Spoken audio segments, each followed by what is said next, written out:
guys? Jeeves here, and I had a couple announcements I want to do before we get into this video. The first thing, I'm changing the way I start to post my videos. I'm going to start posting on a more consistent basis. By that I mean every Tuesday I'm going to release a video at 7 p.m. So that's 7 p.m. Arizona time. It's a 2-hour time difference from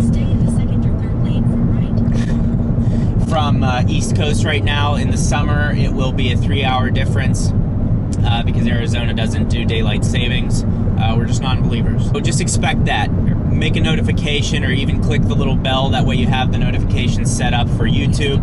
And I will be posting every Tuesday, 7 p.m., 9 p.m. Eastern time. So we'll just say 9 p.m. Eastern time, and you can move along from there. But basically, the reason that you want to do that is because the algorithm likes when you do things consistently. It knows... Shut the fuck! Use the left 2 lanes to keep left to merge onto Arizona 202 Loop East.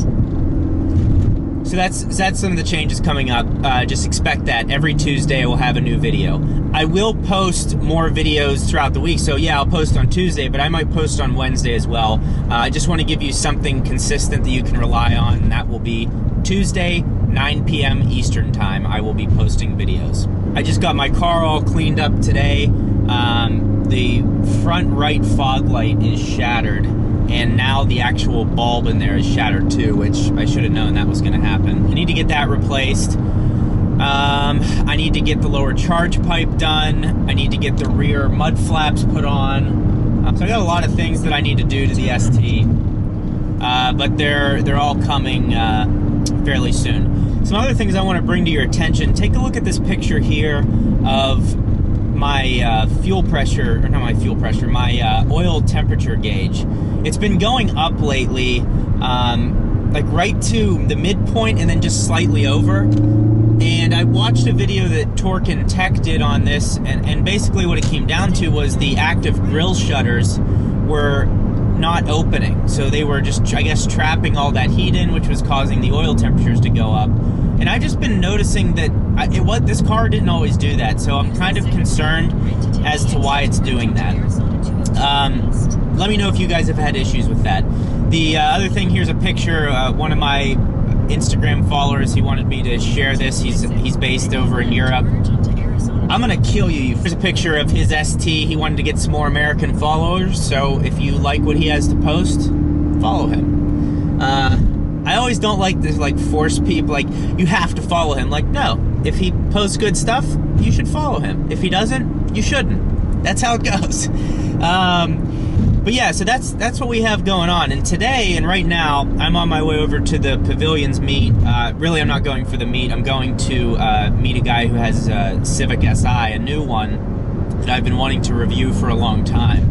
So I'm going to do a review of his SI, and I'll make sure to compare it to the ST and everything, because I get questions, a couple questions a month asking about Focus ST, or should I get a new Civic Si, and I'm going to answer that in this video, in this upcoming video that I'm going to shoot later today. So I'm very excited about that. I also have another Focus RS I'm going to do a review on, but it has a lot more upgrades on it, and then the same guy also owns a Civic Type R, and I am extremely excited to test drive that because I'm a Honda fan, so driving the SI today, and then maybe in a few weeks we'll do the Type R as well. I just think that's going to be a lot of fun to drive, and interesting to see how much better it is than the ST. Is it better than the RS? All that type of stuff I think will be fair game. Plus, the fact that the guy actually owns an RS, he's going to be able to speak to that a lot, and I think that's pretty rare that someone would have an RS and a Type R, but great taste. So let's talk about the title of this video, and you know, Doug Demuro says, buy the Focus ST. And it's funny, I watch the Straight Pipes too, Jacob and Yuri. They have a really good channel, like a nice formula. You know what to expect from them. They do a nice job with their channel. They love the Focus ST. Doug Demuro has said in several separate videos that, you know, how great the Focus ST is. It's well balanced, steering, all that stuff is just really well done in this car. Obviously, I agree. If you've watched my over 100 videos on the Focus ST, you'll know how much I love this thing. Doug said something that kind of caught my attention that I wanted to reiterate and bring to my audience. And if you're wondering about Doug's video, I'll have it linked in the description below. But Doug said, you know, if you're looking at a Focus SE and you're looking at an ST, yeah, the SE is going to be cheaper. It's going to be maybe a little bit more fuel efficient. But when you buy an SE, you're not a part of like an enthusiast club. Now, I've had people comment on my videos. He's like, yeah, I put some exhaust on my SE and it burbles more than your RS and ST combined. And I'm like, dude, it's an SE. Like, it's not a performance-oriented car. It's just the standard platform that the ST is built on in the RS. And it's not like a performance-oriented car from the factory. I'm not saying that the Focus is like a performance-oriented car from the factory. It takes a lot to get it here, but to get an SE just up to the level of an ST takes a ton of money and work, and then you're never really there.